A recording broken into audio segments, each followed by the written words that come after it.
je chimbo tsoda nimi jang zone monum chimbo ngam jab bakar tar ngam zan to shirmar do tomba tije chan la ki shom sar ne chen ror chen ni jang kam so jawar tije shan no yelar nimi panzo jang la so ran de ko je to ban power shinji lo. The unsurpassed, profound and subtle Dharma is rarely encountered in eons. Now we see, hear, receive and follow it.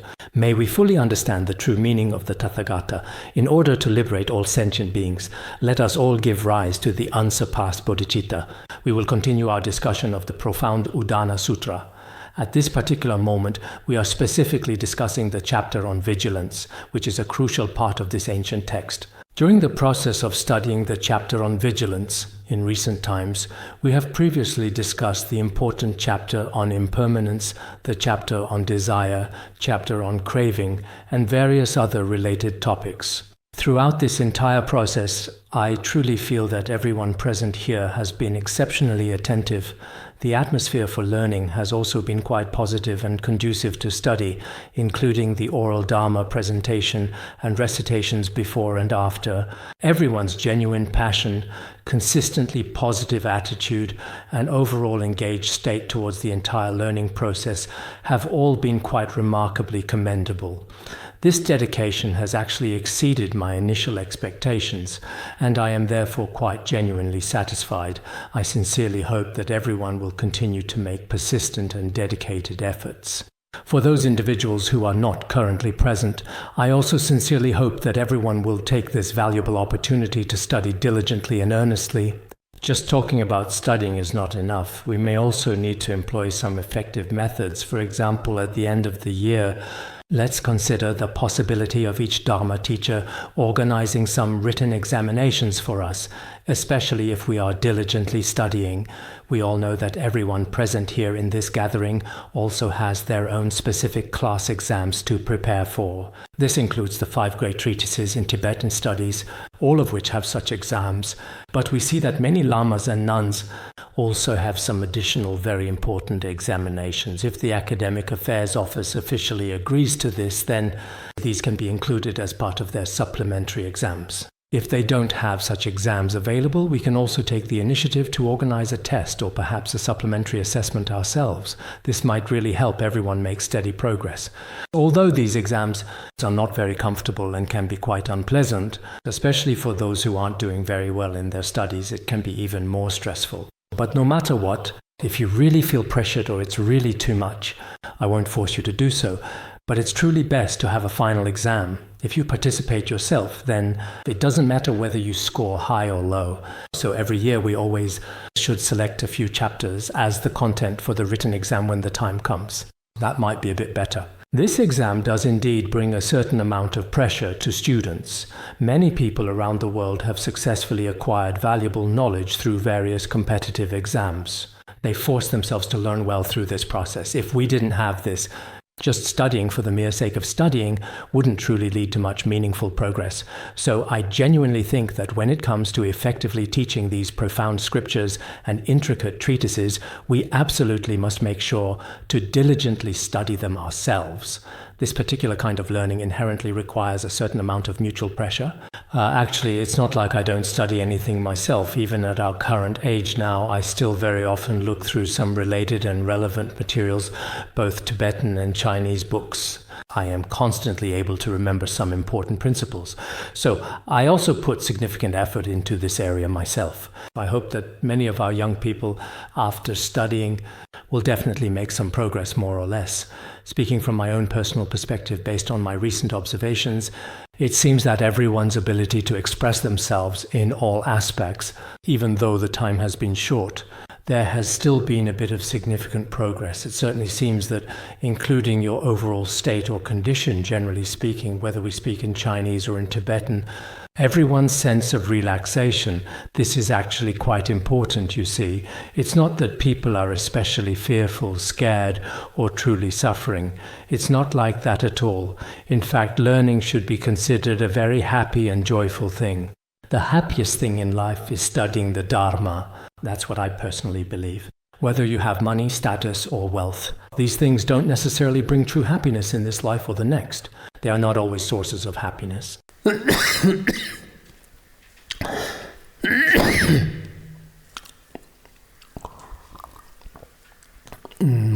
So in the future, let's definitely not waste any precious time. Life is indeed very short overall, especially when it comes to how long we'll have these learning opportunities. It's hard to say. I also personally think that if we can successfully complete this important sutra, perhaps including in Tibetan areas, for a very long time in the past, there was absolutely no tradition of teaching this. If we can fully restore this, I sincerely hope that everyone during the entire process of studying can truly have a profound sense of confidence and complete assurance. If you teach in Tibetan, there shouldn't be any problem. If you teach in Chinese, there shouldn't be any problem either. We should aim to achieve this goal. It's not that after joining this class, I just learn a little Chinese and read some news and look at some trivial worldly matters. For these things, there's really no need to attend this kind of class. So whether it's those of us present here or those who are not present, I hope the Dharma teachers will also take this seriously. Every year, we consistently have the task of studying, and we've truly never stopped. I've personally been here myself, and this current year marks 40 significant years. In these 40 years, I've never once stopped teaching the Dharma and studying myself. This year, I truly thought I might have to take a little break, but there's really nothing I can do. I'll just do what I can myself. But later on, it seemed that conditions in all aspects were also favorable. But whether this can continue is hard to say. Now, in this age of the Dharma's decline, even just finishing a single class, I personally feel a small yet significant sense of accomplishment. We also recite prayers for the Dharma protectors every day and pray for the blessings of the 3 roots and the 3 Dharma protectors. We dare not say that we can transmit and study the Dharma forever, but at the very least we truly hope to begin and end this sutra well, for everyone to study it entirely to completion indeed. This is also why we also pray to all the Dharma protectors and the assembly of noble beings, asking them to grant us their divine protection. In this way there is also a very powerful force. So today, everyone present here will continue with our in-depth study and exploration of the profound teachings contained within the Udāna Sūtra.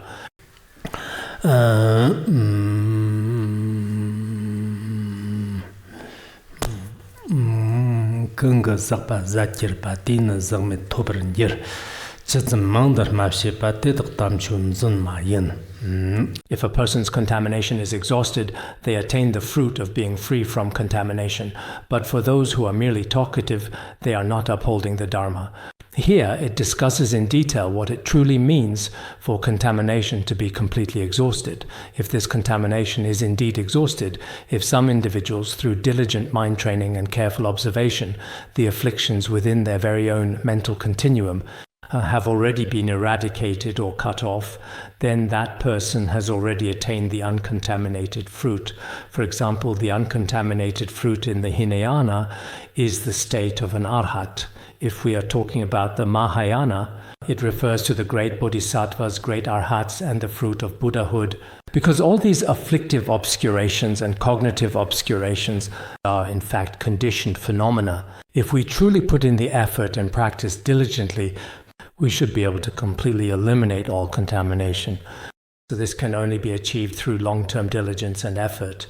Only then can they be cut off. Any phenomenon in the entire world can only be truly accomplished through diligent practice and practical application. If one is merely talkative and does not genuinely engage in proper, consistent practice, then it will not be achieved. Only speaking superficially, perhaps their words sound quite impressive on the surface and may even appear profound. But in reality, if they do not practice well, then they are not truly authentic practitioners of the profound Dharma, not sincerely practicing the core tenets of Buddhism, because for us dedicated practitioners, there are some who are diligent in meditation, some individuals who are diligent in reciting sacred scriptures and are profoundly well learned, and others who meticulously manage the monastic community and serve the Venerable Sangha. Among these three distinct types of people, in fact, the true practitioner is the one who first attentively listens to the teachings, then contemplates them, and after contemplation continues to practice diligently. At this stage, there is basically no need for a great deal of words or many discursive thoughts. In the very beginning, in front of the esteemed teacher, one must certainly eliminate any exaggeration and diligently listen and contemplate. But later on, there shouldn't be so much idle talk or unnecessary conceptual elaboration. In the past, I think it was the revered third patriarch, Master Senkan, who wrote a significant and influential text called Xin Xin Ming, Verses on the Faith Mind. In the Xin Xin Ming, it truly says, much talk, much thought. The more you stir, the further you are from it. Stop talking, stop thinking, and there is nothing you will not understand. What this means is, when our practice truly really reaches a certain level, there is no need for many words, nor is there need for deliberation, discriminating thoughts, conceptual thinking, or idle fantasies. None of these are necessary. At that point, one should cut off speech and decisively let go. All language, discourse, conceptual elaboration completely disappear. All discriminating and deluded thoughts are also gone. At this time, there is nothing that is not understood. There is no single aspect of these profound teachings that is not fully mastered. If one has not reached this state, it is of no use. This has also been said before, meaning that if you do not practice, extensive study is of no benefit. Isn't stated in the Avatamsaka Sutra, if there's no practice, no matter how you say, it's useless. In this specific situation, which often arises in our daily lives, for instance, whether it involves a formal debate or a significant amount of verbal communication and interaction, when we consider its actual practical application in the end, these elements are actually not entirely necessary either. We should deeply understand this fundamental principle. In fact, a true and dedicated practitioner may not need to say very much at all. This is also mentioned in the heart teachings of the Lotus-born, where it is said to future sentient beings as well, some people, without having attained understanding themselves, still go on to teach others, and there are others who have not practiced well themselves yet still guide others. And then there are those who have not attained liberation themselves but lead others toward liberation. Some people have not overcome their own attachment and desire, yet they teach others effective methods to overcome attachment. In actual fact, this is also a common phenomenon, isn't it, when you truly think about it? In the degenerate age, there are indeed faults as vast as mountains within one's own mind stream, yet one does not notice them oneself. But when it comes to others, even the tiniest faults, as small as a sesame seed, are often greatly magnified, intensely criticized, and harshly judged. This particular kind of phenomenon is actually a very common occurrence. In fact, just as it is described here, as dedicated practitioners, we should truly try every conceivable and possible way to see whether the afflictions in our own mind stream are decreasing, whether our own discursive thoughts are lessening, and put effort into this area. It's not about how eloquently someone speaks, or how especially reasonable their words truly sound, but in reality, their own mind stream is actually completely incompatible with the Dharma indeed. Such individuals may indeed appear to be quite successful, especially in this modern age of the internet. Generally speaking, those who are articulate, highly eloquent, and genuinely humorous are often deeply admired by everyone around them universally. This particular phenomenon is actually quite common nowadays, but in reality, our profound Buddhist teachings are fundamentally different from other worldly knowledge. The Buddha below should have spoken about this in chapter 21, the chapter on Tathagatas. So how is it explained in the chapter on Tathagatas? Because the Buddhas before, such as Kashyapa Buddha, had already entered parinirvana, and in between the Dharma wheel was not turned. If the Dharma wheel is not turned, then the principles of the Dharma, if not turned by the Buddha and the noble ones, no one else would truly understand them. That is precisely why the Buddha began to turn the wheel of Dharma, the profound teachings, at the sacred Deer Park. What precisely does this mean? The commentary additionally explains it to us, because other kinds of knowledge can be understood by the minds of ordinary people like us. Your mental faculty, your faculty of sight, when your eyes see and your mind tries to comprehend, you can basically understand. But the Dharma has profound meaning. It contains very deep significance. Only the Buddha has fully realized the true nature of all phenomena. If he did not explain these principles, later generations would have no way of knowing them. So what is the only exception? Only truly noble arhats, or our revered lineage masters indeed, those who have truly awakened to the Dharma, such people, they are able to truly savor the genuine and authentic taste of Buddhism. Other people simply cannot do this at all.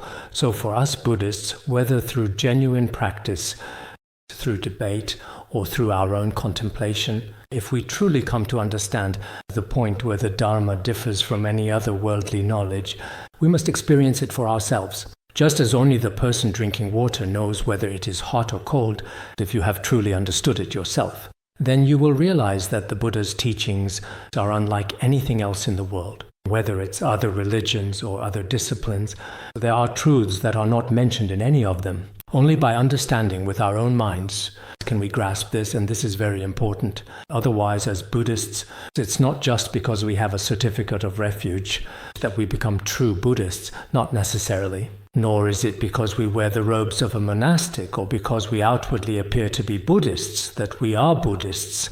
Not necessarily. For us to be Buddhists, we must understand something no worldly wise person or founder of any other religion has realized. There's something else they haven't comprehended, but we will understand. This will definitely happen. Because the Buddha himself said in the chapter on Tathagatas, "I am incomparable." The Buddha stated this very clearly, saying that he is different from other deities like Indra and Maheshvara, as well as from all the various non-Buddhist paths in the world. So what is the difference? He realized the profound meaning of the Dharma. As true Buddhists, there are two types, those with sharp faculties who follow the Dharma and those with dull faculties who follow through faith. Those with sharp faculties who follow the Dharma, they truly comprehend the Buddha's teachings. In this case, I think many of us are studying in the same way, whether it's Udāna Sūtra or other scriptures and treatises. But there are a few individuals who, after repeatedly contemplating on their own, wow, they truly come to a deep understanding. Even if it's just the meaning of a single verse, when you truly understand it, your mindset and your actions will be different from others. There really is a significant difference in this regard, so everyone should still realize that practice is truly important here. It's not because others say that practice is important, or the great masters of the past said practice is important, and then we repeat these words. That's not the point. If we, as later students, for example, people of our generation now, if we do not understand the profound meaning of the Buddha's teachings, then who knows if the next generation will be able to understand it, because now there are more and more distractions. The great masters and virtuous elders of the past are all leaving this world one after another. So our generation now bears a truly significant responsibility. Looking at it now, we really shouldn't be thinking, will I be able to drive a nice car in this lifetime? Or will I be able to live in a villa? Or will I be able to eat well day and night? If that is truly the case, then we do not even possess the essential qualities of an upright and virtuous person in this world. Indeed, for a Mahayana Buddhist, if the goal you seek is nothing more than a very basic worldly pursuit, then wearing these sacred robes and attentively listening to these profound teachings, we may not really be worthy of it. Everyone should examine their own mind stream. As I said the other day, each verse should be checked to see if it resonates with yourself. We shouldn't just be able to explain things on the surface, or just simply repeat exactly and precisely what the commentaries say, or how someone else interprets it. If we just skim over things like this, each verse, it's like skating on ice. We can just glide right over it. That doesn't really mean much. But what's most important is to reflect deeply on ourselves again and again with every single line, to truly see if we can find our own shadow within it, whether we have the same faults. That way our practice might actually succeed. When we carefully listen to the sacred Dharma, even if it's just a profound 4-line verse, it can still truly bring about a significant change in our own personal mind stream. Earlier,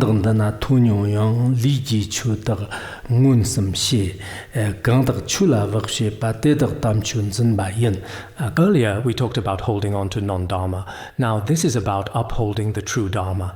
The difference between these two, if someone, though they have heard little, personally realizes the Dharma through practice and remain careful and vigilant in the Dharma, they are upholding the true Dharma.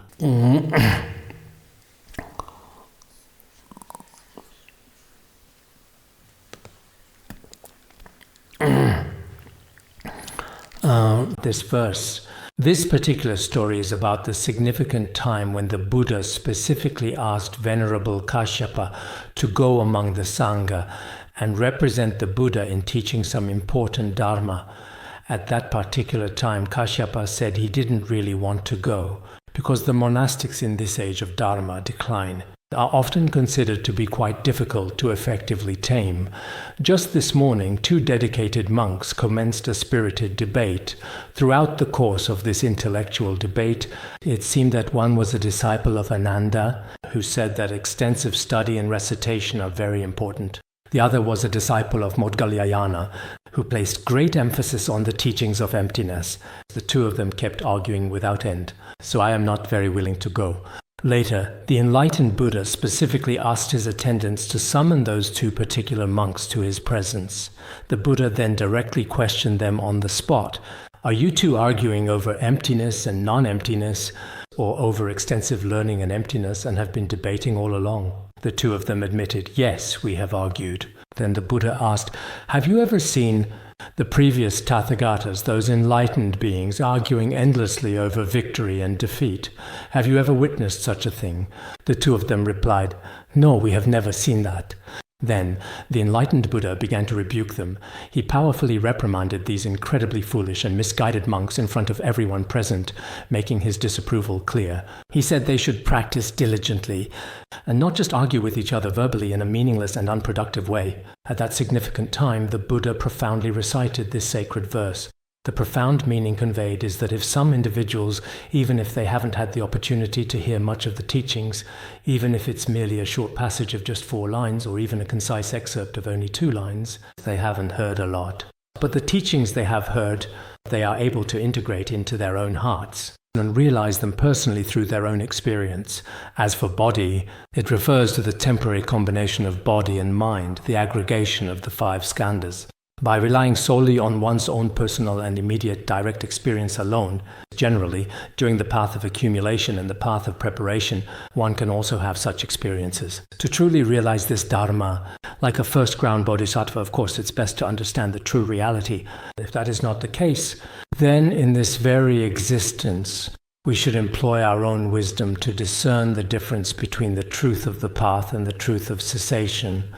And finally, within our own mental continuum, rely on the truth of the path to directly realize the truth of cessation, this kind of wisdom. Then those who are very diligent and earnest in practicing the Dharma, such cautious and non-negligent people, in fact, regardless of their status, they are upholding the supreme and extraordinary Dharma, the ultimate true Dharma of the Buddha.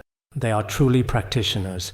You don't necessarily have to just listen to a lot, really, nor do you have to study exceptionally well, and your exam results may not be particularly good either.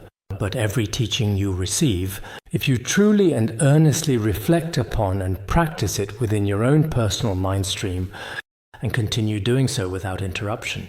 It seems that in the commentary there is someone called Gwoleda. He apparently had some exchanges with the renowned layman Vimalakirti at that time. Although he was not widely read or particularly learned in classical texts, he was very diligent in his own practice. There was also Chulapanthaka, Lankyongpa, whom we also call Little Road. In Buddhism, he is also a rather typical example of someone considered quite foolish. At that time, it seems his elder brother diligently taught him, but he forgot everything and was in great distress. Later, there was really no other way. Everyone was at a loss.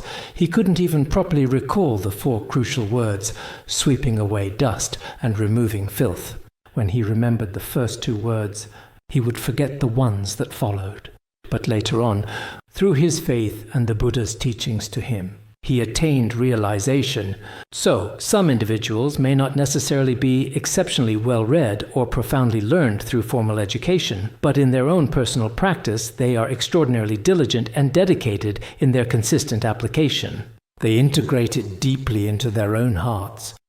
Even if it's just a single teaching they receive, they contemplate and reflect upon it deeply and carefully. I've noticed that many people often nowadays have a bit of a problem with their study and contemplation. What is it? They just skim through the theory, never really taking time to truly reflect upon it. They only recite the superficial linguistic structure and merely state the bare framework, but what they actually say truly lacks any real nourishment. It's just dry, empty, and hollow words. So even if you keep quoting extensive scriptural evidence, compelling stories, or use other effective methods to make your explanation sound especially smooth and good, it may sound very pleasant to the ear, especially when using standard Mandarin, much like some professional radio announcers reciting their scripts very clearly and precisely. It sounds very pleasing, but in reality, it doesn't have much meaning for oneself. So now let's take a look at this right now. At these scriptural references, actually many great masters have used them in different Dharma texts in the past. I won't go through them one by one. Many great masters in Tibetan Buddhism have made frequent use of these. Let's carefully consider if we ourselves can also reflect deeply upon these important teachings. A truly cautious and discerning person, someone who is genuinely not negligent with the profound Dharma or who is diligent, practices earnestly rather than just engaging in empty talk or mere lip service. A true practitioner is someone who is not negligent here. We may have listened to a great deal, but even if you did very well on today's test, then in the evening or afternoon you immediately leave academy and go to the nearby county town to have hot pot with a few Dharma friends together, and at that time you talk about how delicious this hot pot is or how absolutely wonderful that hot pot is, even though you got first place. I see that many people here among us, whether it's 2022, 2023 or 2024, there are quite a few who score over 100 points. Looking at the test results, it all seems pretty ideal. Who knows how many points you've scored in your practice, in your continuum? Others can't calculate this score. You have to look at it yourself. When it comes to your test scores, I've looked at every examinee. Many lamas and nuns are like this too, scoring 103, 107, 105. Many of them are over 100 points. I truly admire this achievement, and it is indeed commendable. But even though our test scores are very good, it doesn't necessarily mean our practice is good. If, when we are still very young in our lives, we don't combine practice and wisdom, then when we get old, we may still be able to talk about it. But in our continuum, there is nothing. No compassion, no bodhicitta, and no understanding of emptiness. If we don't even have a simple, genuine faith in Buddhism, then that's a bit unfortunate. So everyone should take a look at how their own practice is going. You see, your exam on the 5 great treatises is quite good, but when it comes to the comprehensive practice of the 5 great treatises, especially in terms of taming your own mind, take a careful look at how you are actually doing. You should start to observe and examine yourself closely in this regard. Wouldn't that be a bit better?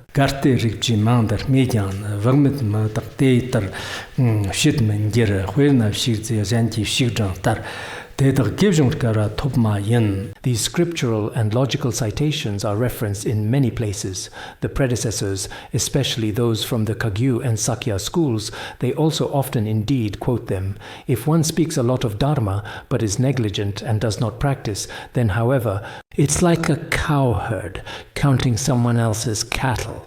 The monk gains no benefit. This story mainly took place in Rajagriha at that time. It refers to Devadatta because he was especially arrogant. He killed the Bhikshuni lotus color with his fist. Later, he spoke the Dharma among the assembly, and he spoke extremely well indeed.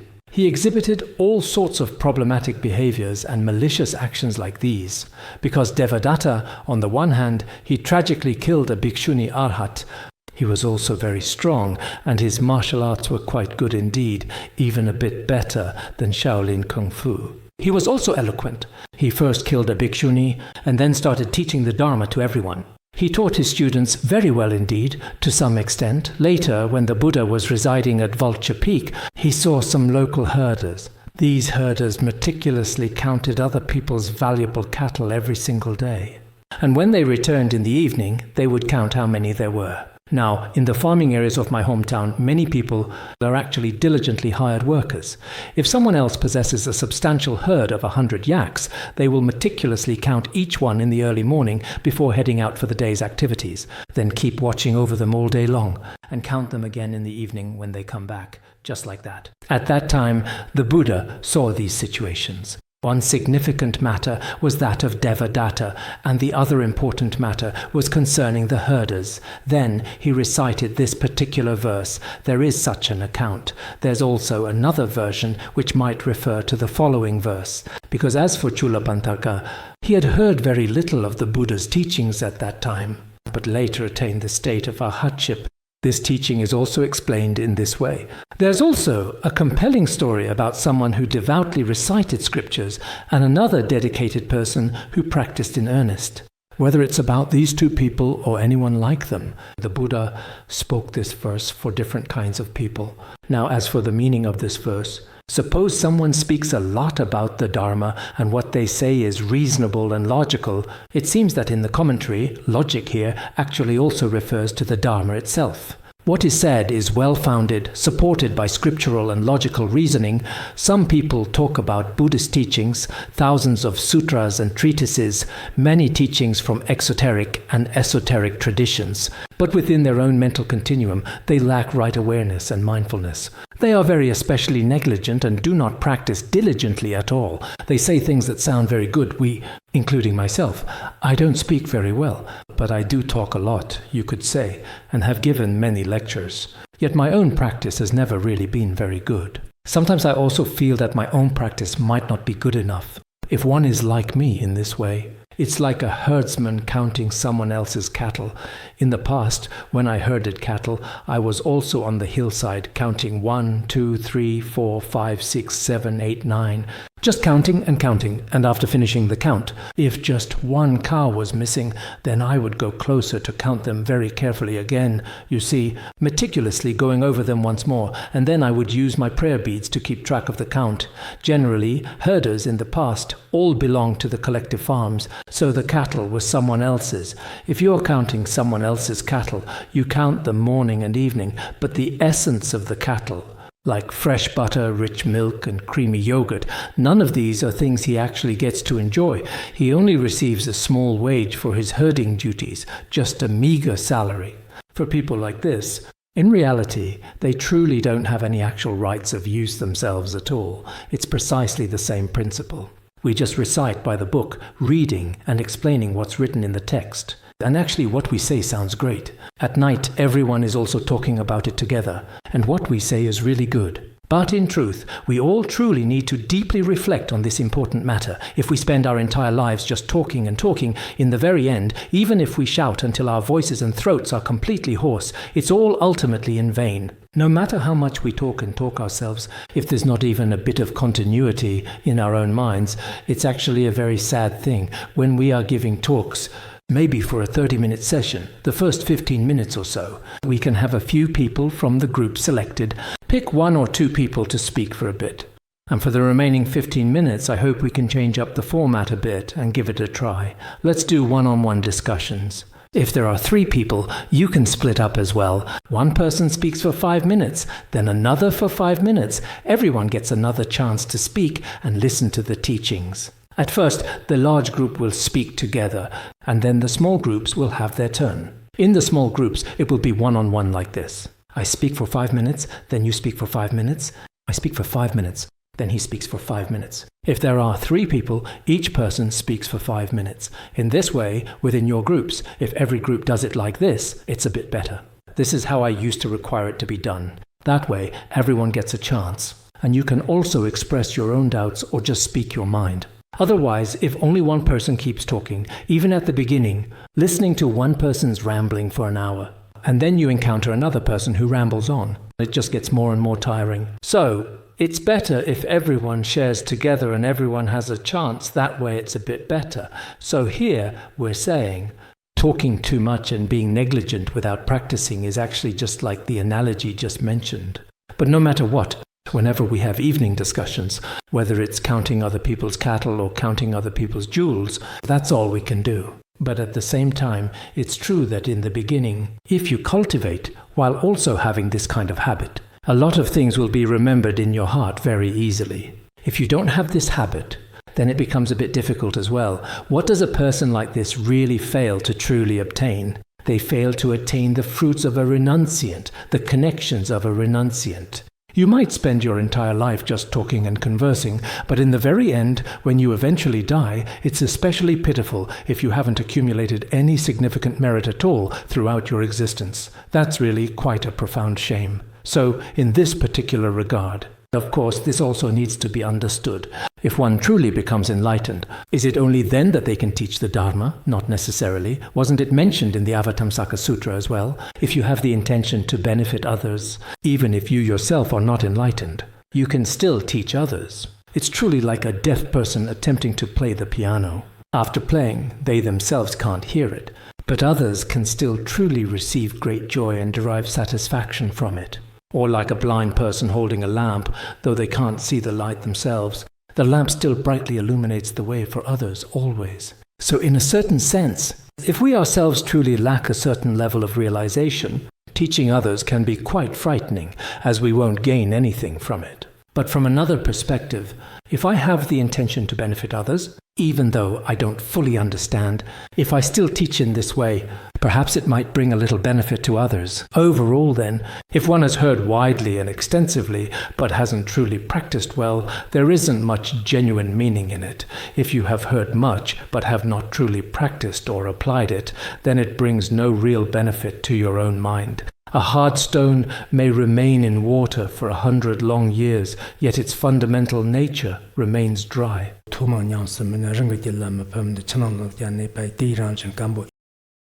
Konchok Tenpai Dronme also says this in the Water and Wood Shastras, doesn't he? He says that your extensive knowledge and learning, if not accompanied by genuine practice, will bring no benefit at all to the continuum of your own mind. Even if a stone is placed in water for 100 years, when you take it out, it is still just as dry. Therefore, Mipham Rinpoche also says the same thing in the Treatise on the Modes of a Ruler.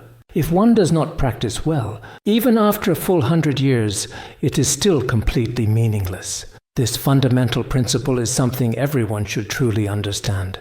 There are also various other sutras that mention this, that if one is widely learned and possesses extensive knowledge, but does not put that learning into practical application, it also serves no real purpose.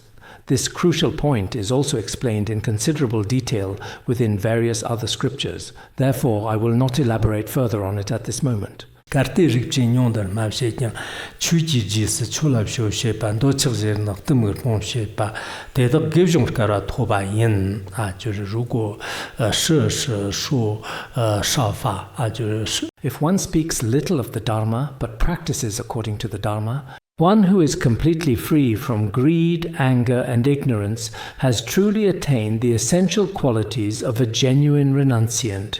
This refers to certain particular individuals and should be explained in conjunction with the previous points mentioned above. This mainly discusses it from the perspective of negative actions, black dharma, while the previous part was from the perspective of positive actions, white dharma. Even if some people do not speak much, and in their daily life, including giving teachings, reciting mantras, or chanting sutras, they do not do these things very often.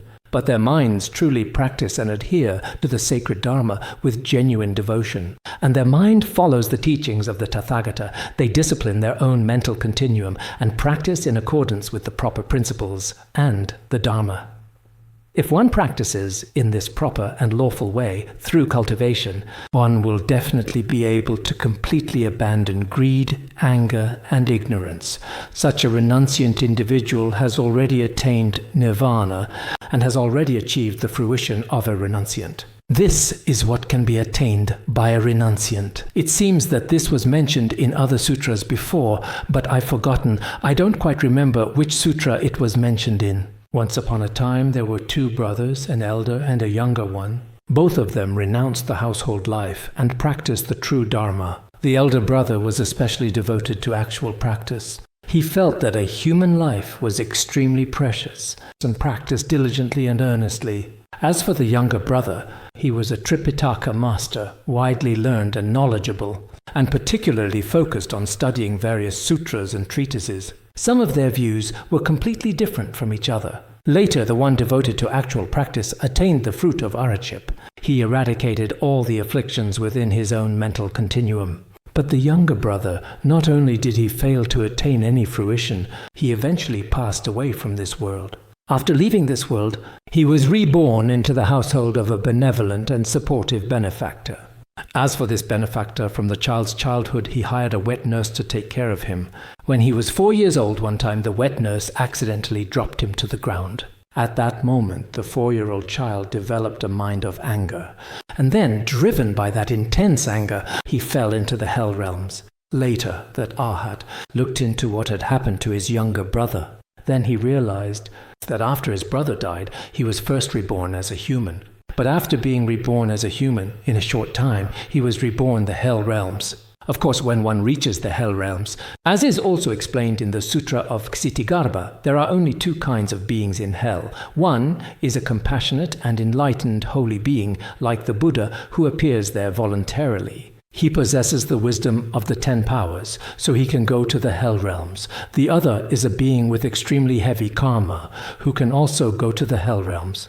Aside from these, even many holy beings find it very difficult to offer help. So at that time, even the Arhat was powerless and could do nothing. He saw his own younger brother in hell, but there was nothing he could do. So what this means is that if one does not engage in actual practice, it is indeed possible to increase a lot of discursive thoughts. In our daily lives, there are also people who are very skilled at debate. And when it comes to composing treatises, they write many commentaries. And when they speak exceptionally well too. But when the time comes for us to leave this world, our bodies are simply dealt with in this world. Whether by cremation or sky burial, they are just handled accordingly in their final disposition. But our consciousness follows karma and departs.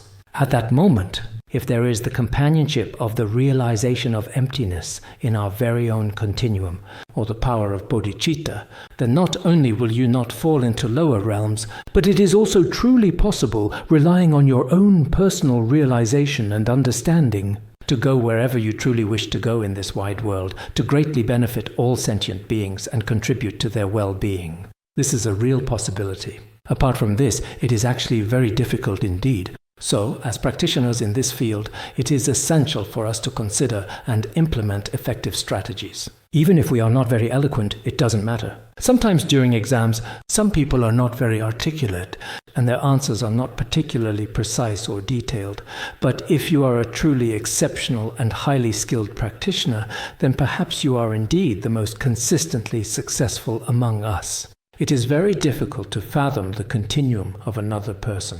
So what exactly do we especially admire and hold in high regard? We particularly admire and truly appreciate those who may not speak very well, but are genuine practitioners. In this world indeed, personally, I am like this. Although I myself cannot be a true practitioner.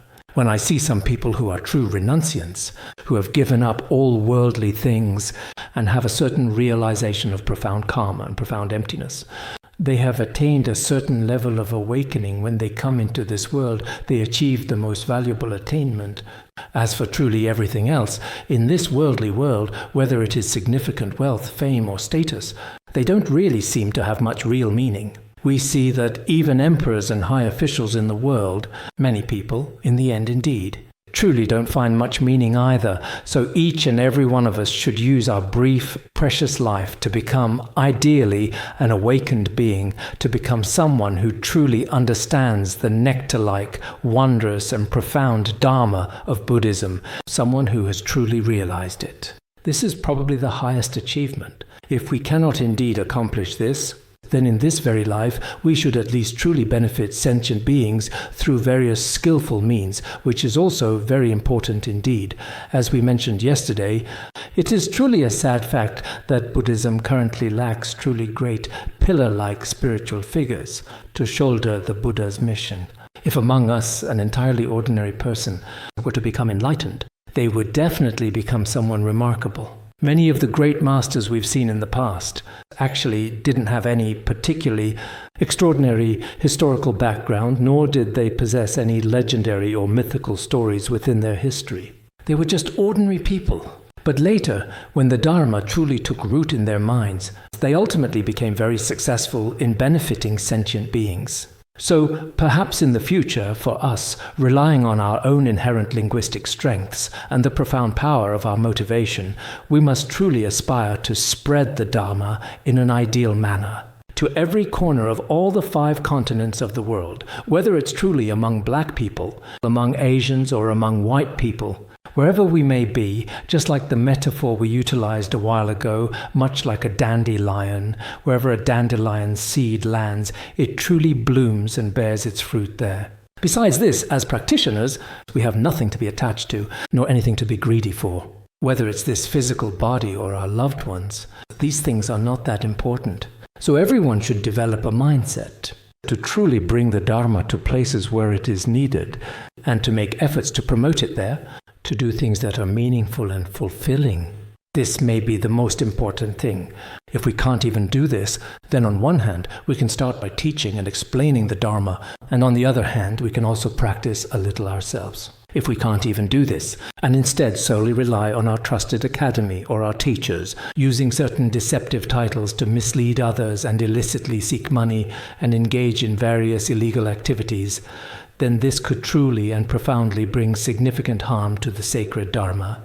However, sometimes the potential harm that a single individual might bring to the entire vast institution of Buddhism is not so significant. Although it is true that some time ago the widely publicized incident involving the esteemed abbot Shi Yongxin of the renowned Shaolin Temple was widely circulated for a long time, with numerous claims about how much money he supposedly had, a wife and several children, luxurious villas, various mistresses, and so forth, there was indeed a great deal said. But whether any of it is actually true is hard to say. A lot of what's on the internet now should always be taken with a grain of salt. Some things, especially in this day and age, are not always truly what they seem.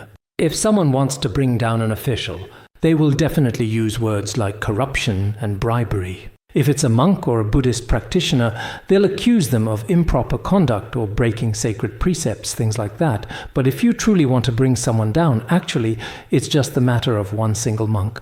He spent decades at the Shaolin Temple and then had his own personal issues. As far as the entire scope of Buddhism is concerned, I truly do not think this is particularly harmful at all.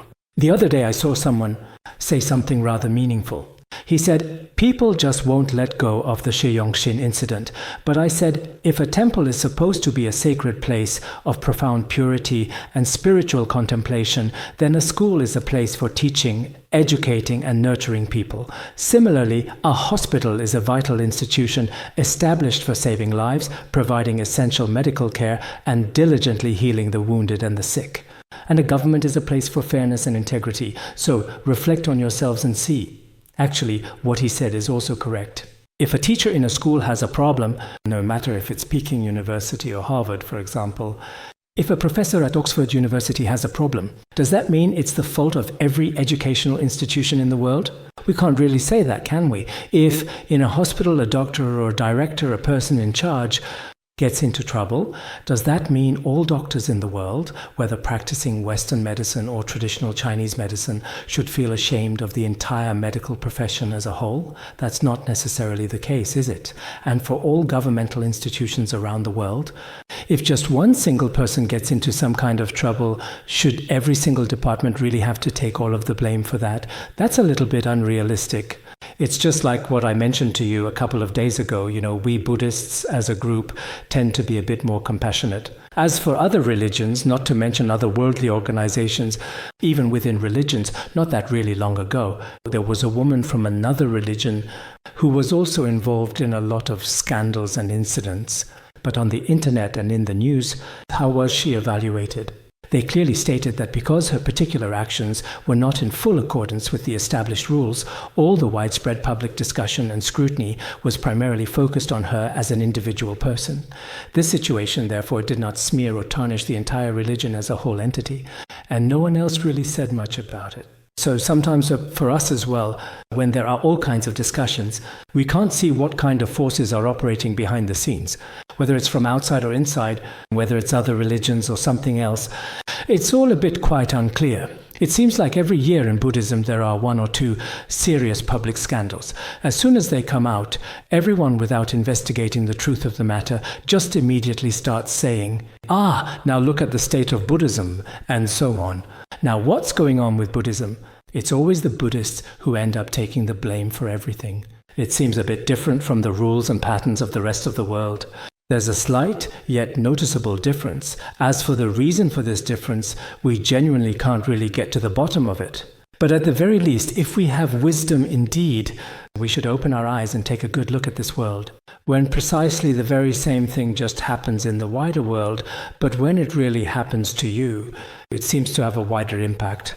And it also seems to last longer. When other individuals commit precisely the same mistakes, even though it is an identical error, it completely vanishes without a single discernible trace in brief time. Sometimes, in this complex world, we really can't truly see many profound truths. There are also many other things that are quite hard to fully explain clearly. But no matter what, as Buddhists, we don't pursue these kinds of matters. That is, when it comes to our own personal practice, if we ourselves truly encounter these situations, just as it is said in the 37 practices of a bodhisattva, even if your harsh words spread throughout the entire vast trichiliocosm, if that person is a genuine practitioner, then such incidents are neither beneficial nor harmful to them. If our minds are not grounded in the Dharma, if there is no realization in our hearts, then even the smallest matters will make us extremely sensitive and especially pained. But if one is a practitioner, having seen so very much in this vast world, then for oneself there is truly nothing to be particularly concerned about at all. In this specific regard, perhaps we should also deeply reflect on ourselves and our own perspectives.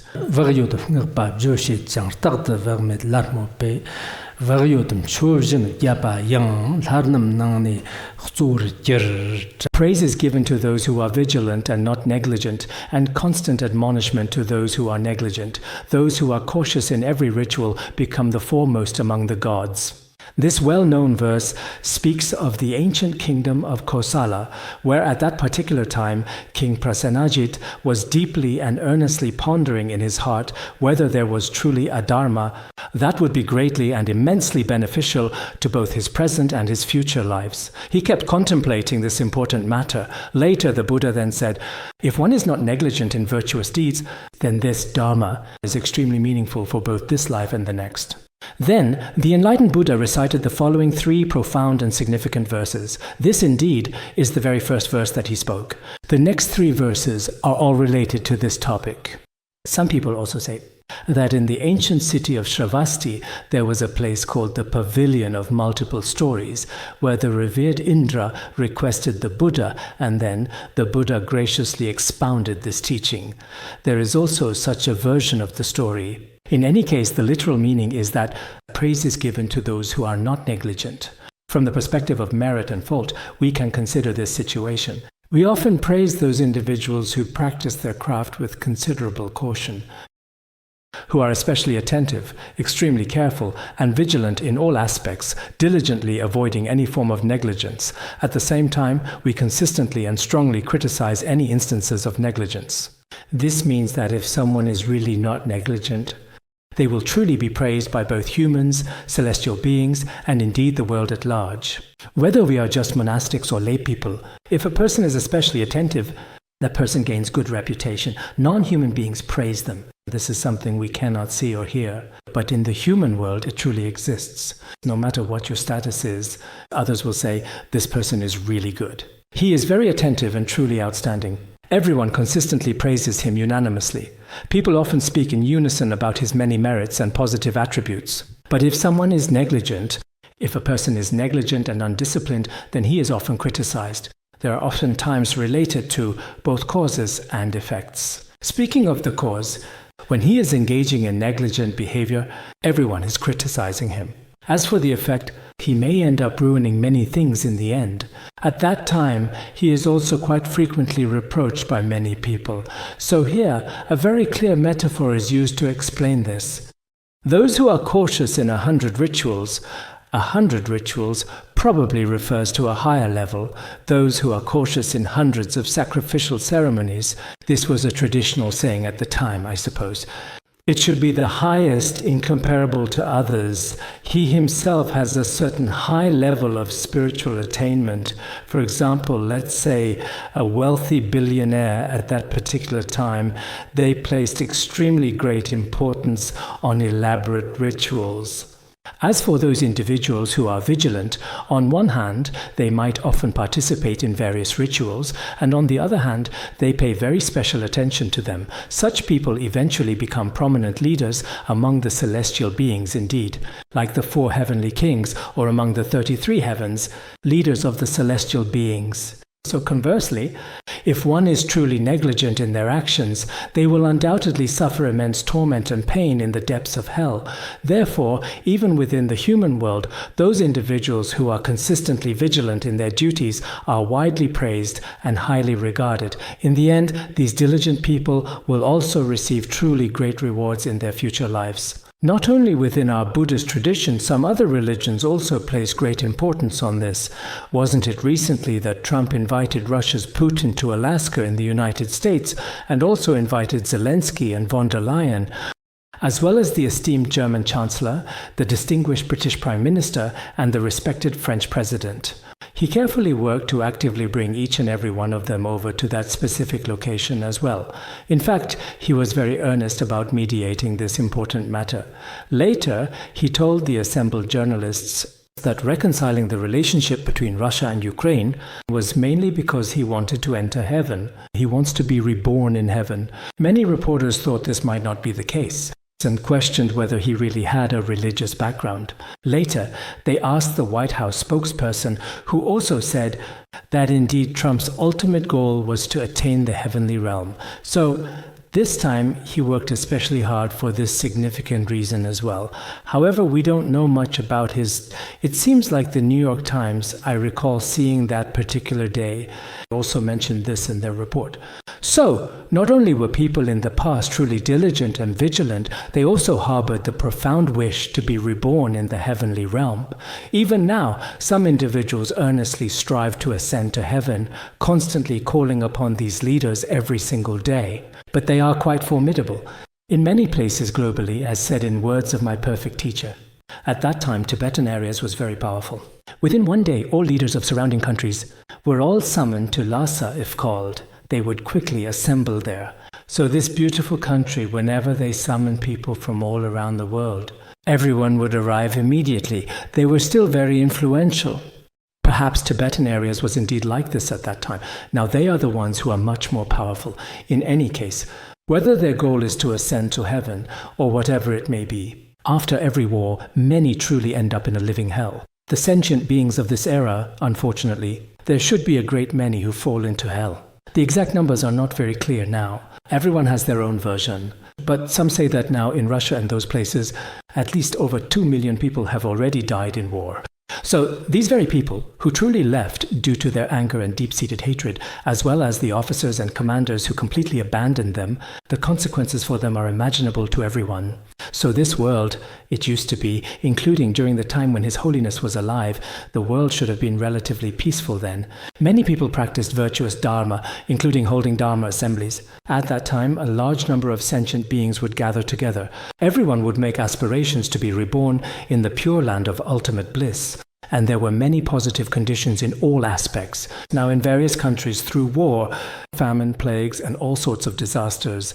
So this particular historical era can also be accurately described as a tragic one. One could certainly and quite reasonably put it that way, considering the circumstances. Next, let's proceed to discuss and explore further details about Shava Shirong Ma Shirong Kepe Varyuda Ngbarcha Vaktam Chipim Kepai Doni Rapta Limber Shit. Whether something has been done or not, the wise praise caution. The wise who are not negligent gain twofold benefit. This case was just discussed earlier. No matter whether you have already finished something yourself, are currently in the process of doing it, or have not yet done it at all, as a truly wise person, One especially praises the importance of diligence, vigilance, and careful caution. This is because the doing and not doing primarily refers to actions and inactions that are meticulously carried out through the three crucial doors of body, speech, and mind. Therefore, no matter what you say, what you do, or what you think in your mind, you should observe very carefully and act with great caution. Here, the wise mainly refers to those who have realized the truth, both worldly and transcendent sages. As for worldly wise people, they are those individuals who are well known and highly intelligent in the world. In terms of the transcendent, it refers to Buddhas, Bodhisattvas, and Arhats, as well as the enlightened followers of the Buddha. Therefore, the wise especially praise the virtue of non-negligence. But in our world, we do not truly know how many truly transcendent sages there are. It may not be immediately obvious to everyone. Those particular people who are especially admired in the world might be today's popular celebrities, singers, or actors. The majority of people in the world are especially fond of these particular individuals. But as for these very specific people, some prominent directors nowadays seem to comment that the people who are especially popular with the public are not necessarily that wise, and many of them are not particularly highly educated individuals either. The primary and most significant focus is placed on their exceptional acting skills, their compelling and authentic way of expressing themselves, and their captivating outward appearance. So sometimes we feel a bit sorry for this world.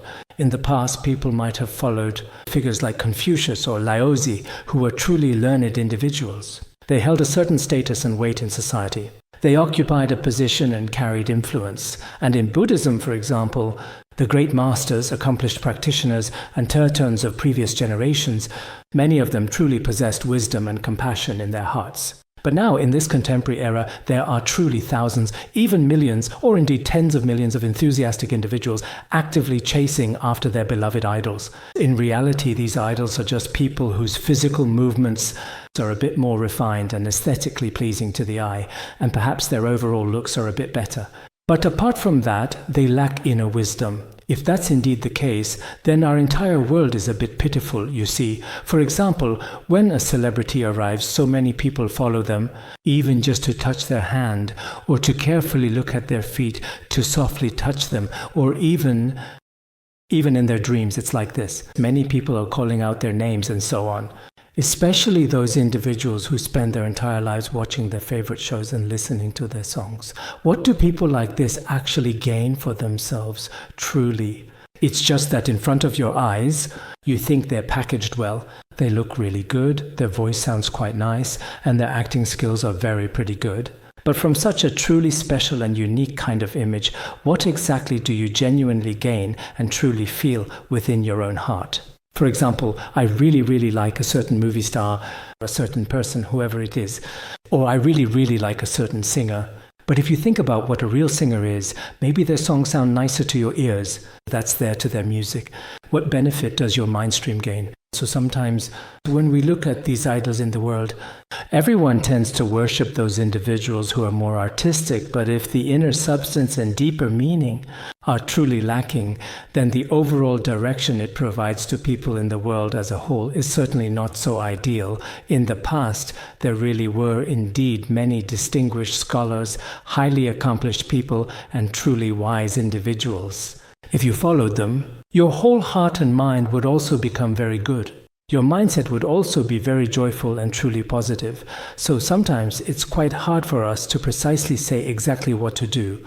But as long as one is not negligent, the one who is vigilant is indeed a wise person. Actually, this wise person is a person who analyzes well what should and what should not be done. Furthermore, in the text, the Samyukta Agama Sutra, it also says, to praise vigilance and non-negligence is the true teaching of the Buddha. Praising non-negligence in Buddhism, non-negligence is praised. In fact, this should truly be called authentic Buddhism. Buddhism, as a spiritual path, places significant emphasis on the principle of non-negligence. After diligently studying this time, let's see if we can truly gain some meaningful and lasting benefit in this important regard. Such a person gains two kinds of benefits. What do they gain? The two profound and lasting benefits that encompass both this present life and the eternal life to come. As for this significant point, it will also be thoroughly explained in the subsequent verse. What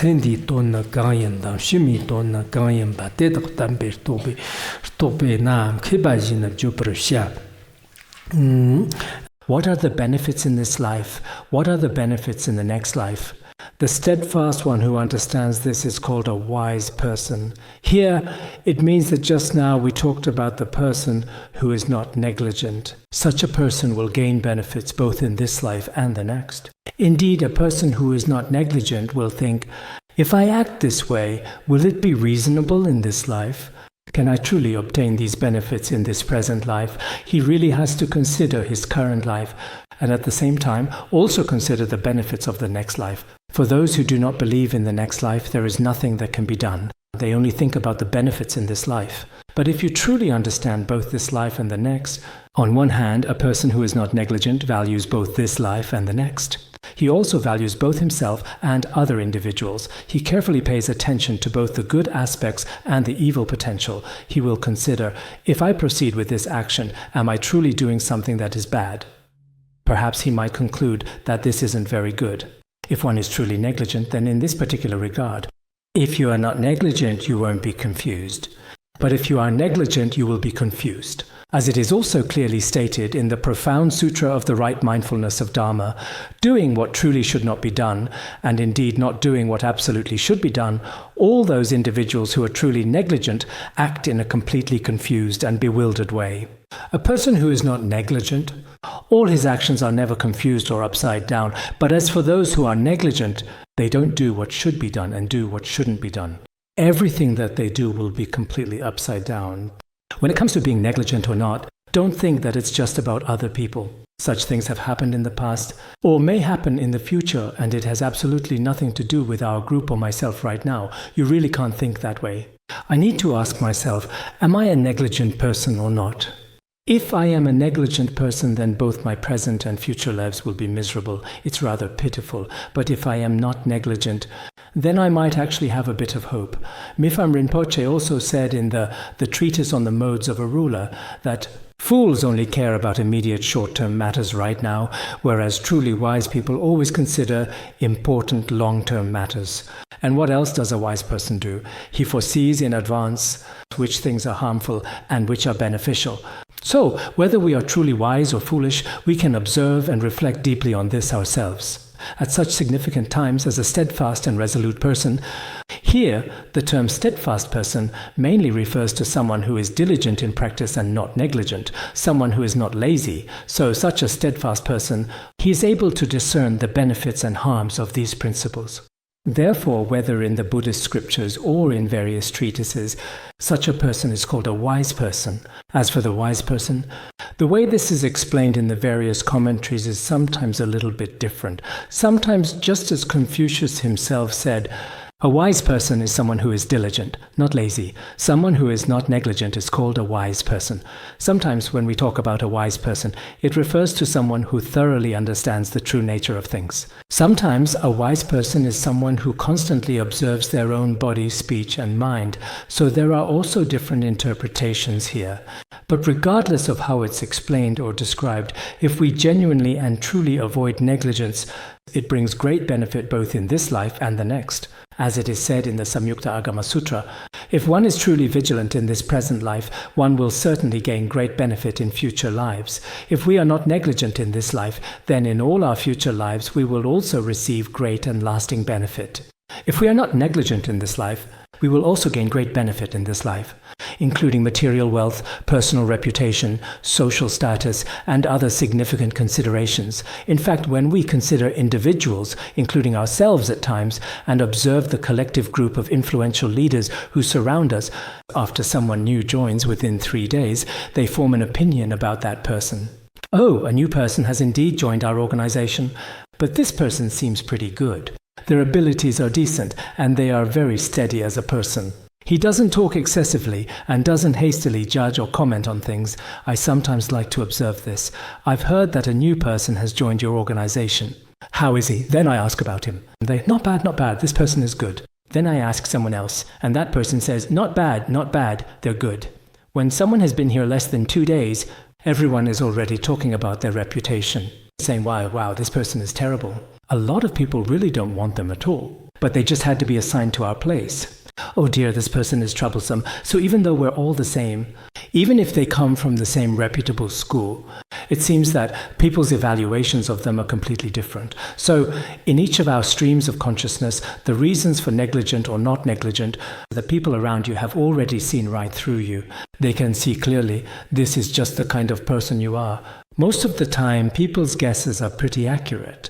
So whether everyone is wise or foolish, in this chapter on vigilance, it still serves as a very good warning for us. Whether you use this as a starting point for your practice or to observe your own mental continuum. All right, everyone, that's everything for today's session.